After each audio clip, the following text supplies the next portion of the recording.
And a very happy good evening to you, America. My name is Dr. Randy Fink, and this is Fertility with Fink and Friends. I am Fink, you are Friends, and this is exactly where you are supposed to be every Tuesday evening at this time. It's 5 o'clock p.m. on the Gulf Coast, which means 6 o'clock on the East, 4 o'clock in the mountains, and 3 o'clock on the West Coast. And Fertility with Fink and Friends is where we are every single Tuesday, where we can talk about all those things that are important to us, things about, making a family, things about getting pregnant, things about staying pregnant, things about women's health, and all that stuff that you have on your mind. Many of our folks are going through fertility treatments now, and that's really what we talk mostly about. So if you've got questions for those things, throw them my way tonight. Oh gosh, as I knock the microphone out of the ballpark here. Great to see everybody. We've got some different different feeds going on here. This is my Instagram feed, Randy Fink MD. If you don't follow me, please do so. Here is some Facebook. We've got First Fertility. We've got New Life Fertility. We have the Missouri Center for Reproductive Medicine. We've got LinkedIn and YouTube right here in the middle. And this is New Life Fertility's Instagram over here on this side. I am a fertility gynecologist at New Life Fertility in Pensacola, Florida, with offices also in Panama City and Mobile, Alabama. And I also work with the wonderful Missouri Center for Reproductive Medicine in the St. Louis area, Chesterfield, Missouri, as well as their satellite office in Tulsa.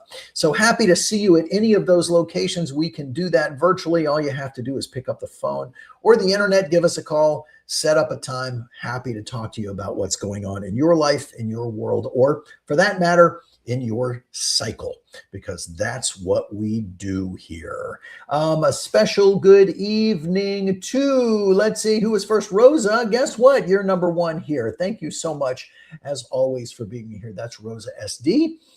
We've got D. Meyer. Hello. Priest Lana. Nurtured Shanna. Good evening, my friend. Abby Kadabi. How are you? My friend Noodles for Life. Hello. Ocean 221333. I know who you are. Let's see, Marlena, we've got T. Andre. Hi, how is good to see you as well. Thanks so much for being here. Dr. Hosa Melzani, I believe that says. Jessica, howdy. Hi, Sarah. And over here, we've got Jen Bader from the great place of MCRM. By the way, we are all part of the world-renowned First Fertility Network, and that is what brings us all together. Find us on the web at firstfertility.com. So let's see, let's dive into some questions over here. Abby says, when do you worry about a C-section defect? And do you check after every C-section before doing a repeat frozen embryo transfer? So what I would say is I do think before doing an embryo transfer, you definitely should have the cavity checked. How do we do that? We can do that with a saline sonogram, or what some call a fluid ultrasound. We can do that with a hysteroscopy, which is where the little camera goes inside to take a look. In my office here in Florida, we typically do a hysteroscopy because it's very easy. It really doesn't feel like much. It's a tiny little wire type camera that goes into the uterine cavity, takes a quick peek. You get to see it too. I frankly think it's really very cool to be able to see the place, kind of where your baby is going to grow. But so when we do that, we can see if that C-section scar has healed over or if there is an issue there. In most cases, I will tell you, it's really not so much an issue, usually not something that has some later effect on doing an embryo transfer. The place where the incision is made on the uterus at the time of C-section is what's known as the lower uterine segment. And the lower uterine segment is actually in the cervix. And so in the cervix, that's a spot that is remote from where an embryo is going to implant. Now, I have seen situations where scar tissue forms under that C-section scar and ultimately results in making the cervix difficult to traverse. And this is something certainly we want to know before we go placing another embryo inside, because at that moment, that embryo's thawed, that embryo's ready to go. So I do think it's incumbent to evaluate the uterine cavity. And in fact, I recommend you evaluate the uterine cavity really once a year, but certainly after having had a delivery, 100%.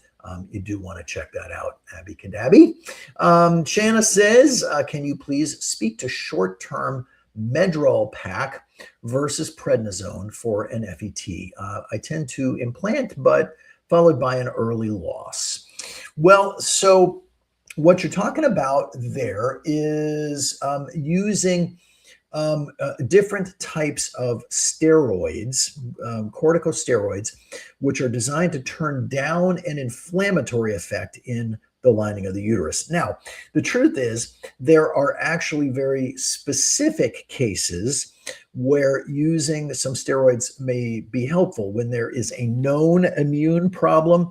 But in general, the American Society for Reproductive Medicine says we should not be using steroids routinely in folks having an embryo transfer. Why is that? Well, they can contribute to, they make your blood sugar go up. It's not good for your adrenal glands.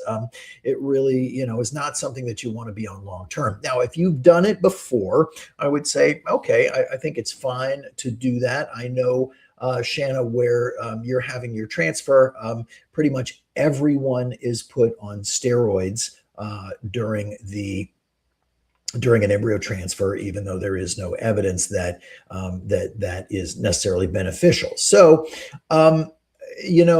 the things that I would think about: implantation followed by early loss. I'd have to wonder about, the lining of your uterus and how that lining has been progestinized. I'd have to think about endometriosis, because, endometriosis opposes, it antagonizes or blocks the effect of the progesterone, and those things can lead to early losses. I don't know that prednisone would necessarily stop that from happening if it was going to. I think if there were an autoimmune problem that was causing that, I would think that would better be treated with tacrolimus or Prograf, but not what you asked. Is it okay to use that prednisone? Sure. I know they're gonna, recommend it. They recommend it 100% of their cycles there anyway. But a Medrol dose pack is basically packaged so that you can start on it, and then it basically it includes the taper over the course of the week or 10 days. And really the most important time, it's thought that type of immune response, if there was an inflammation in the lining of the uterus, it would have to do mostly with right around the time of embryo transfer and in the few days after. So the Medrol dose pack is designed to suppress the immune response, to raise your own cortisol levels, which is your body's stress hormone, right around the time of the implantation. As opposed to something a little bit later, prednisone. So the way it used to be, now the way it's done typically with prednisone, if you're on prednisone, is that you stay on it until roughly about, call it 10 weeks, and then maybe you start to taper so that you're finishing it off in a couple of weeks by the time you reach the 12-week mark and out of the first trimester. So they really are designed to treat two different time periods, and I think they may have made a switch to go to a dose pack instead, just because it's really trying to treat right at the time of implantation rather than something a little bit later on and more of a prolonged immunosuppression that may not really be all that beneficial. I'm guessing that may be why they made that change, but that's kind of the difference in those two things. And so I think the question would really be, if that early loss, Shanna, happens, like a biochemical type pregnancy or kind of typically before 6 weeks, the Medrol dose pack really ought to be sufficient in suppressing that immune response. And you're just on it for not as long, and that's probably a good thing. But I would certainly suggest for you tacrolimus or Prograf under that situation, you know. Let's see who else we've got. Nessa over here. Hi, Nessa and BP Sullivan. Hi, Maddie. Good to see you here this evening. Jessica says, what is the process of moving embryos? We just moved to Pensacola Beach from Arizona, and our storage is due, but we want to transfer within 9 months to a year. So the way that works is that, your embryos are in all probability stored at an embryo storage center. So some practices will do prolonged embryo storage in their own facilities. Others end up sort of passing that on to facilities that have a little more space and might be a little more stable in terms of you don't have to worry about hurricanes and tornadoes and things like that, natural disasters that may kind of affect embryo storage tanks. And so they're sent off to storage facilities where you pay generally an annual fee, usually around probably $600-ish or so to store your embryos. Well, really all you have to do is once you have established care, if it's here with us at New Life, we will help you walk through the process of getting those embryos shipped. The shipping of embryos happens pretty easily. It's actually something that, there are these specialized shipping containers. They all go by FedEx. And so there are really a couple of different companies in the United States that specialize in shipping embryos. And they're almost, not quite yet, but almost to the point where they will kind of even have an escort with those embryos, which I think is great because you don't really want your, ship at FedEx. You don't want it accidentally left out on the tarmac in Memphis, for 2 weeks. But the truth is that those embryo shipping containers, those cryo storage containers, will typically keep things frozen for really up to 30 days. So it's very safe, generally speaking, to ship embryos. And the process literally takes like overnight. So there's not a rush to get them shipped. So you want to establish care. You want to figure out the timing of when you want those shipped. And I think if you're thinking 9 to 12 months, I think you're fine just to leave them where they are for now and then, kind of ship them much closer to the time that you're ready to do your embryo transfer. I think you are going to love living on Pensacola Beach, except for the traffic during spring break and the summertime. That's the only thing. But boy, it sure is. Did you know, and I've mentioned this before, you may know that Pensacola Beach was named the #1 beach in the United States, #1 beach in the United States by Travel and Leisure.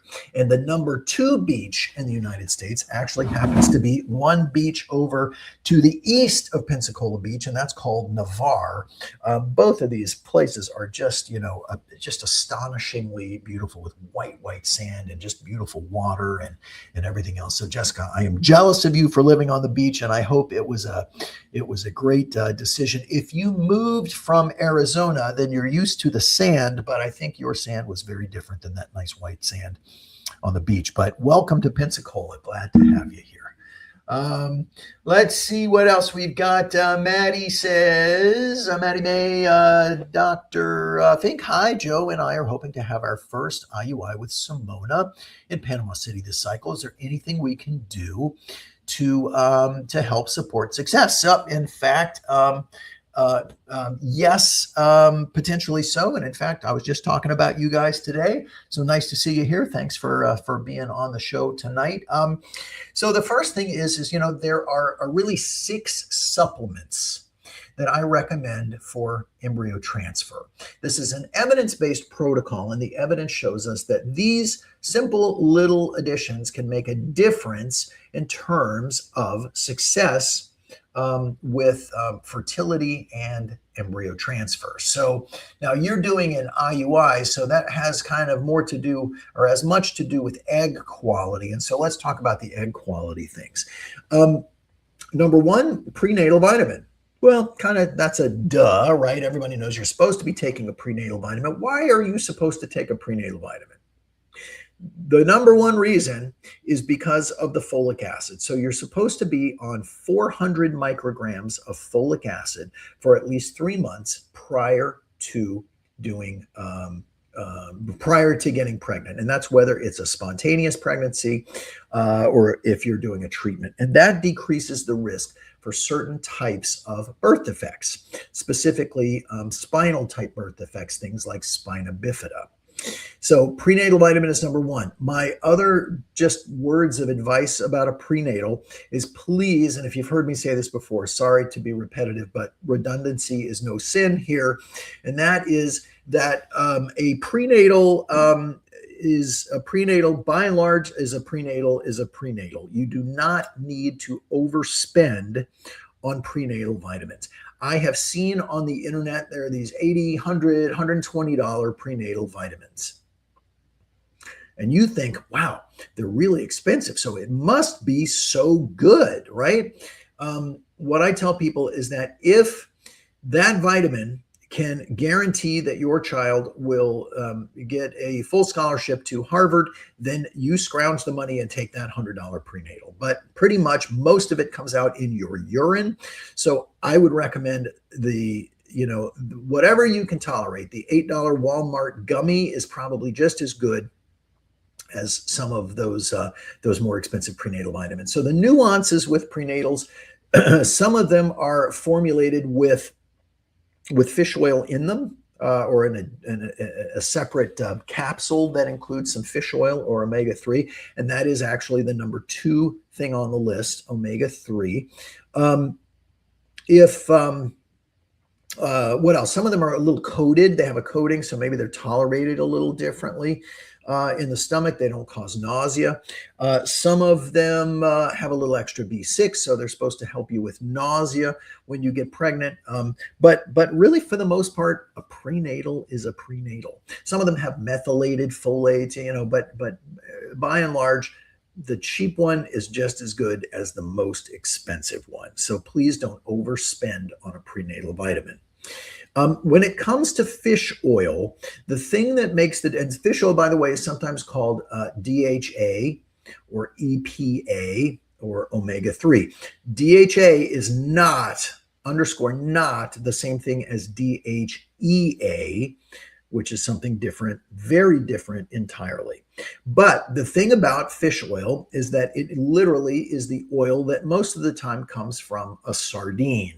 And so what you want to do there is to make sure that you get the one that says that it's odorless or burpless, because the first time you burp it up may be the last time you will allow one of those capsules to pass your lips, because it's pretty horrific. I like to tell the story that when I had first read, and this is many, many years ago, some of the benefits, the advantages of omega-3, I'm like, oh, that's a great idea. I should take some. So I went to Costco, and at Costco, I found, there was like this 1,000 pills for 1,000 capsules for $1.99. And I'm like, oh, what a great deal. Costco special. Kirkland brand, I think it was, I took exactly one of them, and the rest of them were returned to the sea by way of the toilet, because one single fish burp is enough to make the paint peel. It may ruin your relationship. It may cause the engine to fall out of your car. So odorless or burpless is an important thing. The burpless ones are either formulated to absorb a little later in your digestive tract, not so much in your stomach, but maybe in the small intestine, so that you're not burping it up. Or they're formulated with sometimes a little citrus oil, like a little lemon oil, for instance. And so if you burp, you'll get some pleasant lemon flavor, as opposed to the flavor of sardine. Let's see what else. CoQ10 is really probably the most important thing as it pertains to egg quality for IUI. 2 different types of CoQ10. Make sure that you are getting enough CoQ10. The most common form of CoQ10 out there in supplements now is called ubiquinone. And just remember, none None at the end of it. Look on the label. It's ubiquinone. It'll say CoQ10 supplied as ubiquinone, and it'll tell you how much is in there. You need that type has to be converted in your body in order to make it work. And so 600 milligrams is what you need for egg quality there. 600 milligrams or 300 milligrams twice a day, kind of in a divided dose. And so those are the three kind of most important things: the CoQ10, the fish oil, and the prenatal. There are a few other things on the list: N-acetylcysteine, alpha lipoic acid. These are both really good things to take as well. And believe it or not, melatonin. Melatonin, you say, man, I sleep just fine. I don't need any extra melatonin. But the melatonin actually is helpful because higher quality eggs in the ovaries, in that fluid that surrounds those eggs, have a higher level of melatonin. So by increasing your melatonin, you may make for a healthier follicular fluid to contain your eggs and maybe better eggs. So those are really the things. That's the egg quality supplements for basic fertility.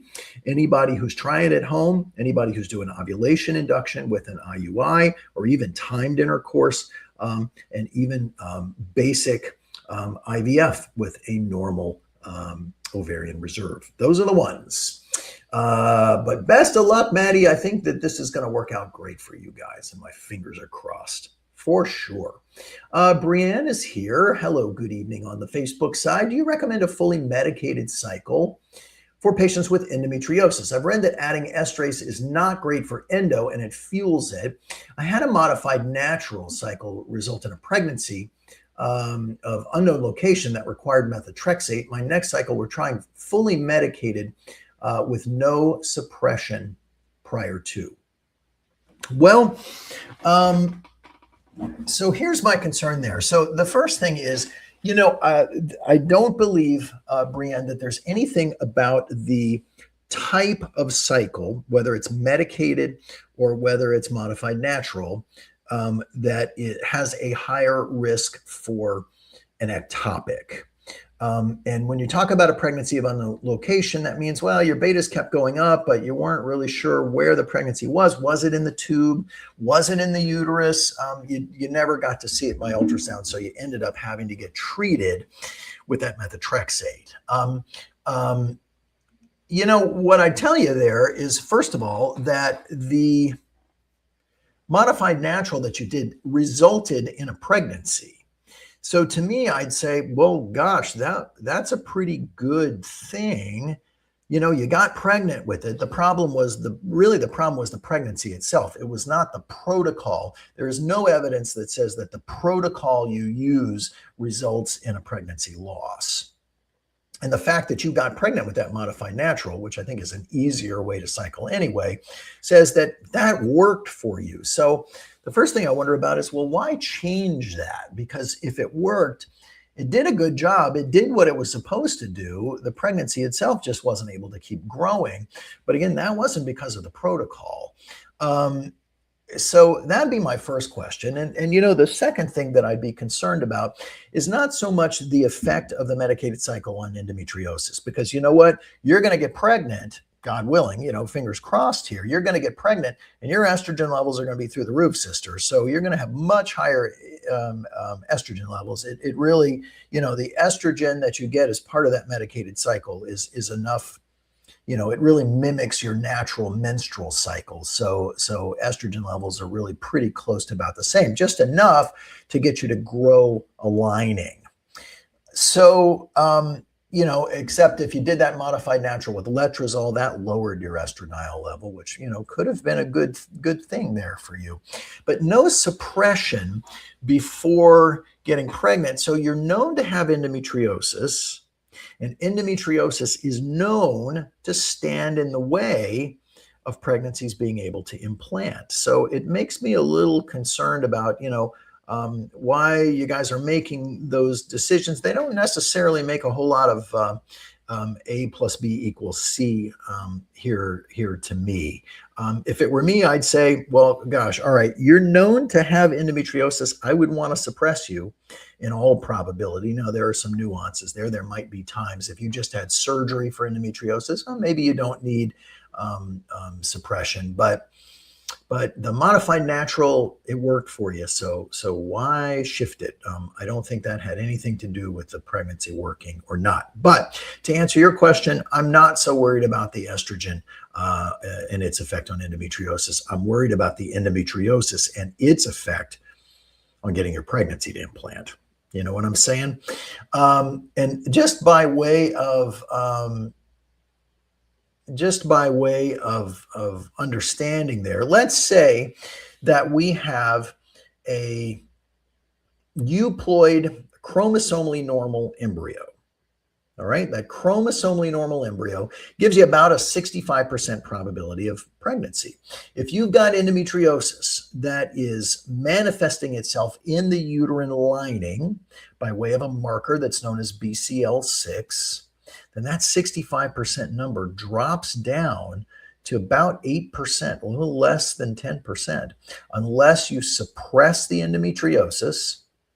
And then that 8% goes right back up to 65%. So I'm kind of concerned about that. So I think that might be worth, looking at there, friend. Let's see. Hey to Aaron, if you're still here, you're usually here for about 10 seconds and then you log off. Nat Gay 3, howdy. Hello, Mrs. Anita in South Florida. Good evening to you. Thank you for being here on this busy week. Happy Tuesday, Doctor. Wonderful, she says. Oh, you say all the right things. I appreciate that. Priest Lana says, I'd like to ask, how effective is biome testing, and would it be helpful to try to increase good bacteria before an FET? And in this mom who is advanced maternal age. Well, I got to tell you there too, and I hate to, I don't want to rain on anyone's parade or pee on anyone's parade either, but I'm not a big believer in that microbiome testing, the Emma and the Alice, because there just hasn't been amazing evidence to support it. It seems like a good idea. You know, it seems like a good idea, but there are a lot of things that seem like a good idea that once you actually do them and test them, well, it turns out that they're just kind of a way to kind of get you to part with your money. So, you know what I do that I think is a little better than the Emma and the Alice? I like to take a little sample of the endometrium because I do want to know if there's chronic inflammation in the lining there. A lot of times what the Emma and the Alice are testing is a vaginal microbiome, not actually anything uterine. And the vaginal microbiome, I really just, I haven't seen data that says unless you're really out of whack, if you've got bacterial vaginosis, you've got, bad odor or something like that, that you've got an overgrowth of one of the normal bacteria there, that can be a problem. But I like to take a little sample of that endometrium and I actually culture it. I send it to Quest or LabCorp as an aerobic and anaerobic culture. So we'll see what's actually growing out in it, that we don't just get a marker that says positive for plasma cells and, oh, we're going to give you some random antibiotic to try to fix that. We're not doing something that's going to really be testing from the vagina. It's going to test from inside the uterus. We'll know what's growing there. And guess what happens? Your insurance covers that test. You don't end up having to pay the $500 or whatever it is for the Emma and the Alice test. So to me, honestly, Priest Lana, that's a lot more meaningful. The whole process is expensive enough that I hate to try to make people, spend more money on something that isn't really truly going to make a difference, not just because it sounds like a good idea and it's marketed heavily to people who want to be pregnant. Because, hey, if it's a good idea, people will pay for it. And I just feel like it's part of my job to keep you from having to spend on stuff that isn't really truly been shown to be helpful. And that's my 2 cents worth on that.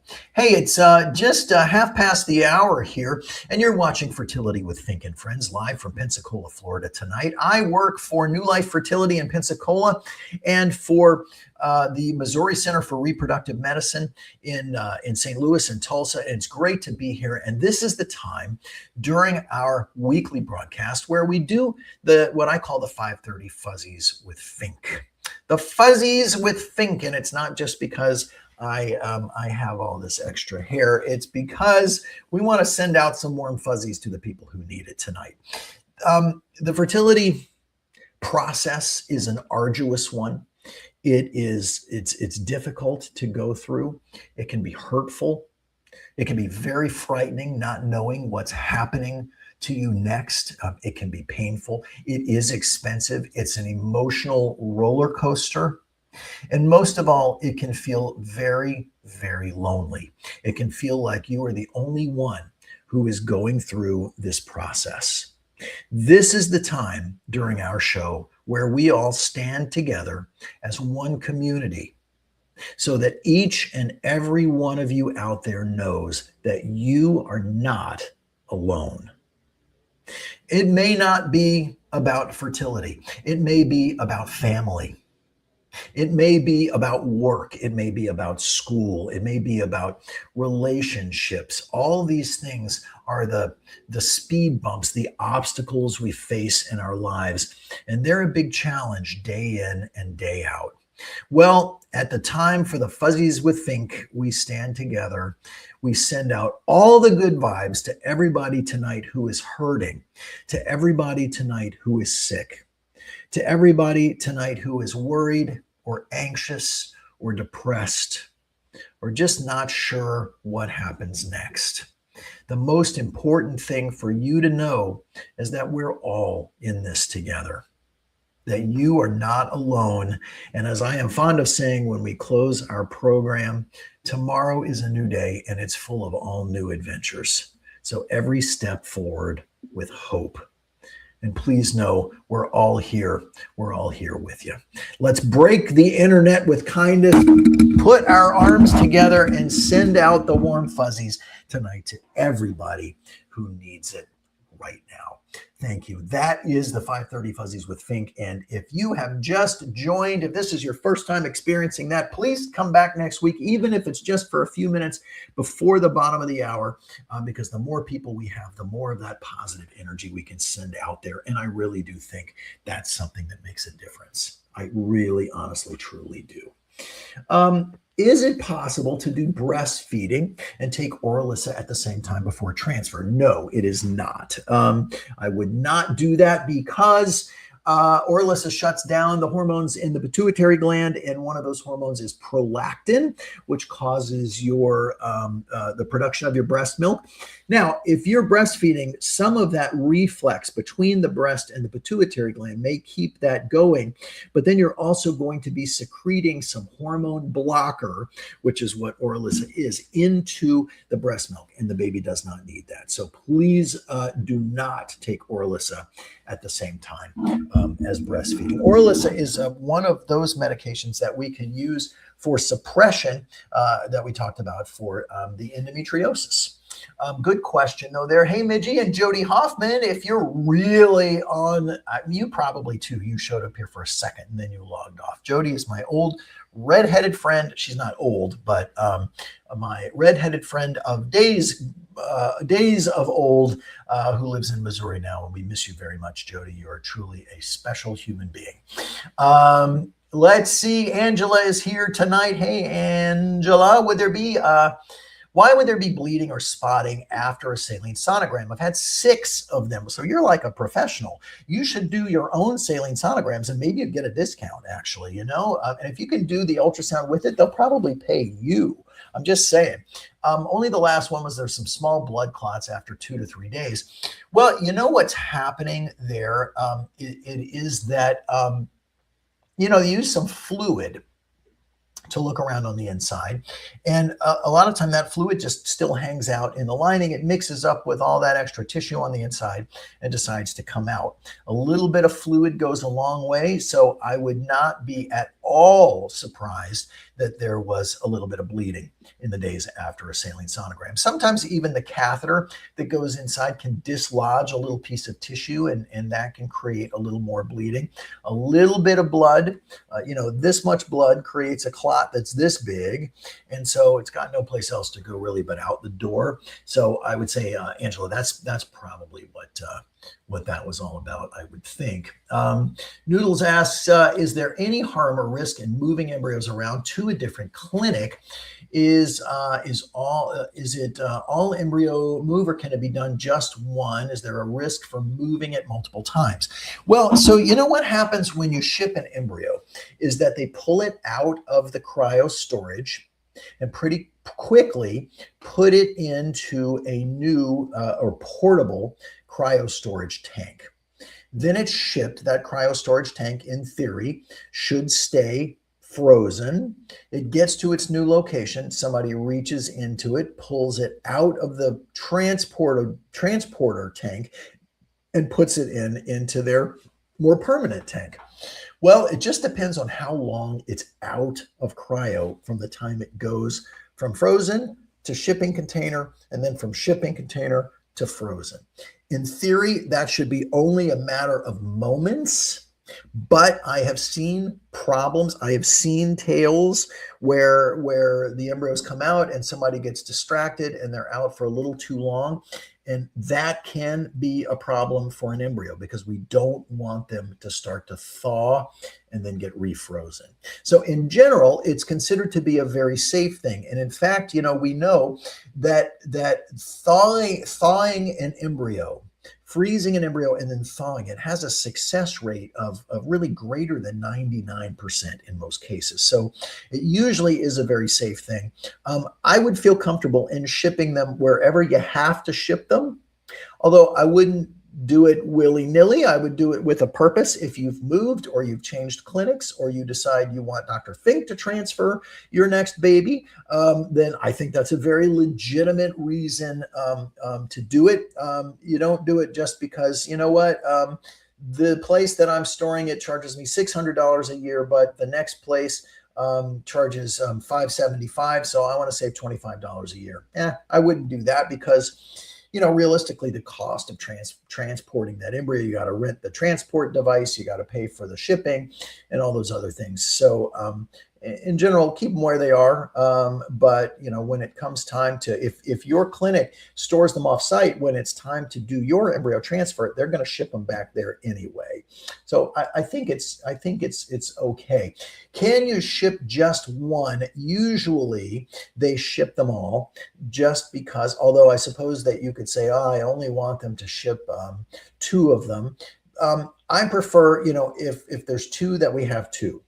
I think usually they all kind of want to go together. But let's say that they go to thaw the one on the day of transfer and something happens to it, or they look at it under the microscope and this embryo it just wasn't frozen properly the first time. The embryo is not good for you anymore. Then you still have an embryo to transfer. You have something else that they can thaw, and it's not an unrealistic consideration, so I do think about that. Let's see, we have Bree Mangum here this evening on the Facebook side. Is brown spotting normal about 5 days after an embryo transfer? And I would say, what that could be, my friend? That could be what we call an implantation bleed. And that is, well, imagine that embryo is taking up residence in that nice, spongy, warm, juicy place that is the inside of your uterus, and it goes, think of it as going like splat in there, and some of that extra tissue, it splashes, it kind of starts to come off. And where does it go? It goes out the door. Brown usually means that it's a little older. It might have been sitting inside for a little bit before it decided to come out. But Bree, I would say that little bit of spotting 5 days after a transfer may be a very reassuring sign. So fingers crossed there for sure. Let's see. We've got Shada here this evening. Hi, Shada. Good to see you. Jess says, oh, yeah, we do love the beach here, but it's been cold. Yeah, it has been cold. And in fact, the beach, the water, they said the water, I think in the ocean's like 72 degrees. That is way too cold for me. I think if you're from up north and you come down to the beach for spring break and the water's 70 degrees, you're like, this is great. You go swimming. But those of us who live here, I wouldn't put my foot in that water. It's way too cold, way too cold for me. If you plug it in and just heat it up a little bit, then that feels much better for my taste. How do you feel about an unmedicated frozen embryo transfer? We did our IVF and plan to do that again with embryos, and no known fertility issues. I have 3 older kids, but I'm 36 now. So basically what you're talking about there is Jessica, you're talking about a natural cycle FET. And there's nothing wrong with that. Nothing at all. However, there is some evidence that doing a modified natural FET, which is where we give you a little letrozole to make sure that you're going to make an egg. And then we give you a trigger shot if you don't ovulate on your own to make sure that that egg gets released in an expected timely fashion so that we know exactly when to do your transfer.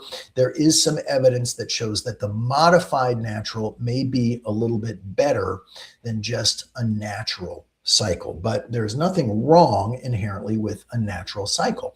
Absolutely, you can do that. And here's the thing that's interesting, because I remember the first time I thought about it, I said, look, I was doing a lot of natural cycle FETs and I said, I don't want you to use letrozole. Just use your own cycle. You cycle fine. You have regular periods. Use your own cycle. Well, aside from the fact that sometimes, you get this kind of watched pot thing. The watched pot never boils. That may be the month that you just don't ovulate at all and you miss your time to do it. But my thinking was, well, gosh, why do I want to hormonally manipulate anything at all if I don't have to? Because the body does what it's supposed to do anyway. So why mess with it? It's probably going to be lower success rates when you put some letrozole on it for ovulation induction. But then there's actually some evidence that shows to the contrary. Doing the ovulation induction, make sure that you make a good corpus luteum, which is where you get your progesterone from, and actually has a little better outcomes. So now I favor the modified natural, which is almost a natural, but it's just kind of making sure the ovaries are going to do what they're supposed to do when they're supposed to do it. Yeah. Shada says, my prenatal is Thorn, and it says a serving size of 3 daily, but it takes you to 1,700 milligrams. Is that not too much? Well, it depends on, so the Thorn prenatal is a good one. So I actually keep that one on my list. It's price-wise, it's a mid-range. It's about $1 a day. I think that's a fair price, $30 for a bottle of prenatals, even though, like I said, you can do the one that's $8, and I don't think it's really substantially different. I also think it's hard to take 3 vitamin pills a day because it kind of gets down in here and it kind of comes back this way. And that vitamin burp thing is I don't know, is just not my favorite, to be honest with you. And 1,700 milligrams, well, it depends on 1,700 milligrams of what. I don't know what that necessarily means because it's going to be 1,700 milligrams of something. If it's 1,700 milligrams of folate or folic acid, that's way more than you need. You need 400 micrograms of folic acid. So there are some prenatals that have 800. There are some that have 1,200. And guess what you need? 400. The extra in most people is not helpful. So I think, Shada, it depends on what that 1,700 milligrams is of. But yeah, I think it's a little, 3 a day just seems like a lot. Rice Ninja, I like the name. That's awesome. Question, Shada, are you at MCRM only on Fridays for visits? Yeah, I do remote visits on Friday afternoons at MCRM, and I am there for retrievals, and I do transfers in Tulsa. Let's see. Shada says, do we need to have bright red blood each cycle to call it a period? Or could it be just light brownish flow or spotting for a period? Some people will only get spotting for their period. And so I think it depends on what's normal for you. Normally, we say cycle day 1 is going to be the first day of flow. Now, what happens if you don't get flow? If your period is spotty only for a few days, then I think that first day of spotting counts as cycle day 1. So it's kind of whatever is consistent for you. And bright red is not necessary. Brown just means it sat around a little bit before it decided to come out. And there's no inherent problem with that. I would also say there is no inherent problem with a period that's a little shorter.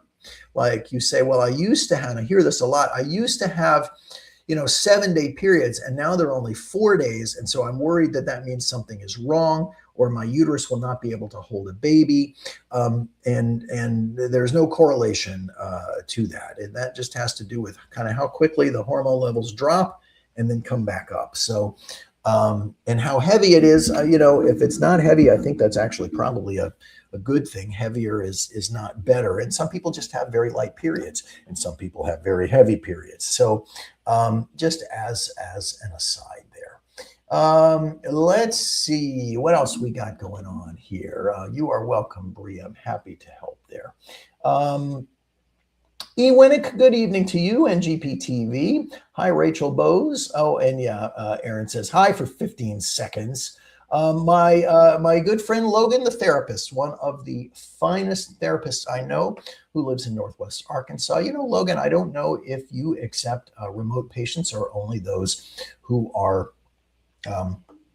local that you can see in office. But I will say, as we talked about, this process is very difficult, and having someone to talk to about it who really understands the pressures and the discomfort that goes along with everything that is fertility, all the way from the relationship side to, the being pregnant side. Logan has really impressed me with her skills as a therapist. So Logan, the therapist, is the handle. Reach out to her on Instagram. Hi, Sarah, good evening. And Angela asks, going back to the bleeding with the SIS, my right side, the tube was open, the left tube was blocked, possibly with some scar tissue. Would this affect a frozen embryo transfer? And the answer is no. So when it comes time for that transfer, all we're looking to see is we want to know that uterine cavity is normal, right? That there is no scar tissue, that there's no fibroid, that there's no polyps, bands of muscle, anything that may keep your beautiful, perfect embryo from taking up residence on the inside. The tubes really should have nothing to do with it at that point. So you should be okay there. Hi, K.N. Davidson and Kowser. Good to see you here this evening. Hi, Stephanie. Reed says, Dr. Fink, I have an E-Shore. Anything that we should know we should do differently before transfer? We're using donor eggs. So E-Shore was a method that involved a method of tubal sterilization that involved placing a little nickel titanium coil in the opening of the fallopian tube, which then created an immune response in the fallopian tube and caused, over the course of really the next 3 months, they say, of that tube area to scar closed. It was actually really a great procedure. And those of us who did a lot of them and were very comfortable with them really believed in them strongly, because it meant that you could have your tubes tied in an office setting in something that took, only moments, that had a very minimal amount of discomfort that you could take a little oral medication for and do really great with, not have to have general anesthesia, not have to be intubated on a ventilator, not have to have, sharp implements placed in your belly and things cut on the inside. So it was a great procedure. The problem is that the company that did that owned E-Shore, they marketed it very, very heavily to general OBGYNs, which is fine, because an OBGYN should be able to do a hysteroscopic operative procedure. But like in anything, there are variations of how good some people are with some things versus other things. Some people are great open surgeons or laparoscopic surgeons. Maybe doing hysteroscopic things wasn't their forte. And so ultimately, what they found is that there were a lot of uterine perforations, which means poking a hole in the uterus with that little implant. There were migrations of that little coil. It could move to places where it wasn't placed. And so what ended up happening is, I don't think they actually took it off the market, but they made it very, very, very difficult to get. And so that's why nobody does, really e-sures anymore, because you just don't, you don't see them. And that's really the reason why. In the right hands, an e-sure was really a wonderful procedure. I think it was a great procedure. But so the scarring takes place. The little piece, the tip of that coil can still be inside the cavity. It shouldn't cause a problem.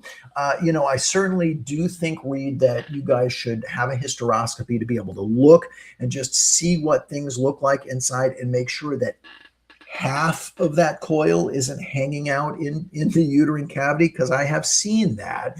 And as long as that's the case, then no, the e-sure is okay and shouldn't need to worry about too much, except for there are a few supplements that are part of the evidence-based protocol for embryo transfer.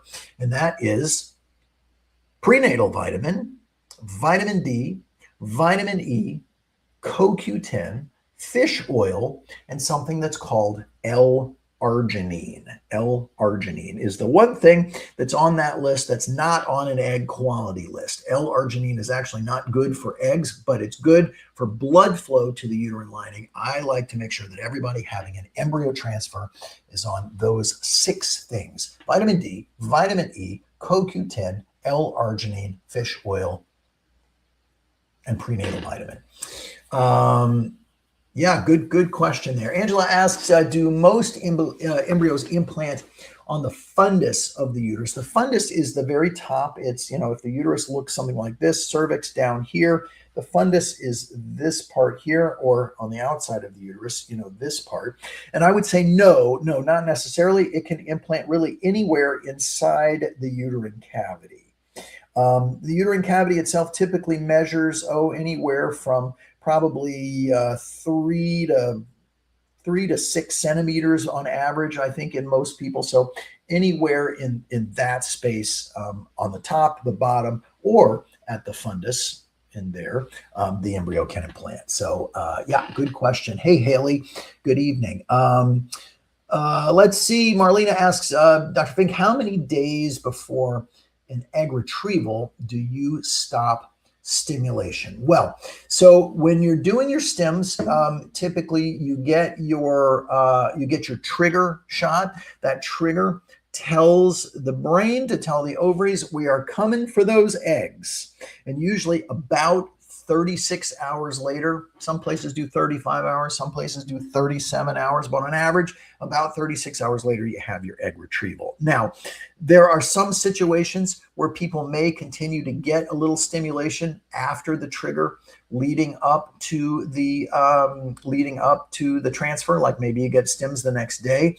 Or my rule of thumb is that if your trigger shot is happening after midnight, then I like you to go ahead and get your dose of stim medication that day. But trigger always happens roughly about 36 hours before retrieval. Where can you find that list? Reed, if you want to just Instagram me, I will write it down for you. I'll send you the list, or I can even send you a link for it. Jessica asks, do you think that Omega-Vin is helpful? Omega-Vin.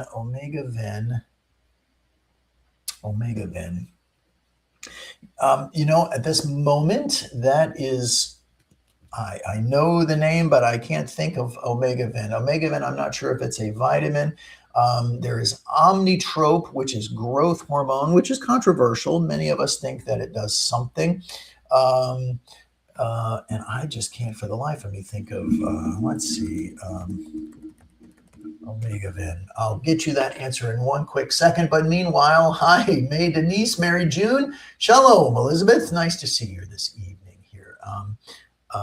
Omega-Vin. Yeah, that's a thank you. And thank you, Shada. Yeah, it's a Omega-Vin is one of the brands of what's known as intralipid.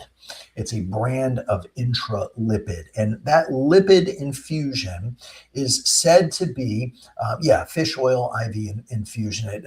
That lipid or fat infusion, Omega-Vin is one that comes from omega-3. It is said to be a potent anti-inflammatory. Now, the specific evidence behind it is that it is most helpful, or it is known to be helpful, in people who know that they have a problem with natural killer cells, or NK cells. And that's a hard thing to measure. There are some places, such as where I used to work, that recommended an intralipid infusion for everyone. And many people would think, I've got to have that intralipid infusion or else I'm not going to get pregnant. It is not an evidence-based approach. It is one of those things that, well, hey, we're going to do it, and it's probably going to help some people. We just may not know exactly who all those people are. So it's not going to hurt people. It wasn't super expensive. I think it was maybe $75 or something for that intralipid infusion. Maybe a little bit more. I can't remember. Omega-Vin was something that I think a lot of insurance would cover as a brand. So it's certainly not harmful, but it's not the same thing as getting that fish oil as a part of the diet or as something that you would use for egg quality. But rather, it's like basically it's an IV version of the keto diet. It's like getting an IV keto infusion where the fat is said to be anti-inflammatory. So certainly I don't think it's harmful. Is it appropriate for everyone? No. Do we know exactly who it's appropriate for? Well, the problem is it's hard to test that. It really is. And so in most cases, we can't know. So I think it's okay to do for sure. Hey, Red Bear, good to see you. I hadn't seen you around for a while. Jessica said, oh, thank you for covering that. I had not heard of it used. Very common. It's in my protocol. I think if it's in your protocol, Jess, then I think it's okay. I do. And it's probably good for you. And on some level, it is not likely to be something that's going to make or break a transfer, something that's going to get you pregnant with an embryo that's not normal. Most of the time we sort of think that, gosh, the big problem must be something that's in the mom. It must be something about the uterus. It must be something there. That's why she's not getting pregnant. In most cases, especially as it pertains to an embryo transfer, the problem's in the embryo. 95% of the time, the problem's in the embryo, not so much in the mom. But we do all these things to mom just in case, but be realistic about that. Probably not going to be a huge factor, but is it harmful? I don't think so. Is it okay to go in a hot tub after an embryo transfer, like the hot springs in Colorado? Yeah, I think it's fine. You don't want to sit there until you're sweating and passing out. You want to keep your core body temperature. It's nice to sit in that warm water, and sometimes that water is hotter than others. I wouldn't, stay in it for an hour, but to get in and get out, be warm, feel it, that good, nice hot spring. I do think that's okay. Being in a hot tub, you can take a bath, you can take a shower. I just don't like, again, I don't like it to be so hot that you start sweating, your blood pressure drops. That's when it's really probably a little bit too much going on there. Let's see. Shada said, oh, thanks again. Thank you for filling in. It's that lipid before FET. You are absolutely right. Folks, we're going to be out of time tonight. It is so nice to have you guys here at Red Bear. It's great to see you again regularly. Thank you. I hope we'll see you regularly. Every Tuesday evening, this is the place with Fink and Friends where we can talk about all that stuff that's important. This is your safe place, and I hope it is as much your happy place as it is mine. From Pensacola, Florida this evening, please remember every step forward with love, every step forward with kindness. There is not enough kindness in this world, and every step forward with hope. Because tomorrow is a new day and it is full of all new adventures. This fertility thing is not the book of your life. It is just a chapter, and we are going to rewrite that damn thing, huh? What do you say? Thanks so much for being here. Until next week, Dr. Randy Fink. Good night.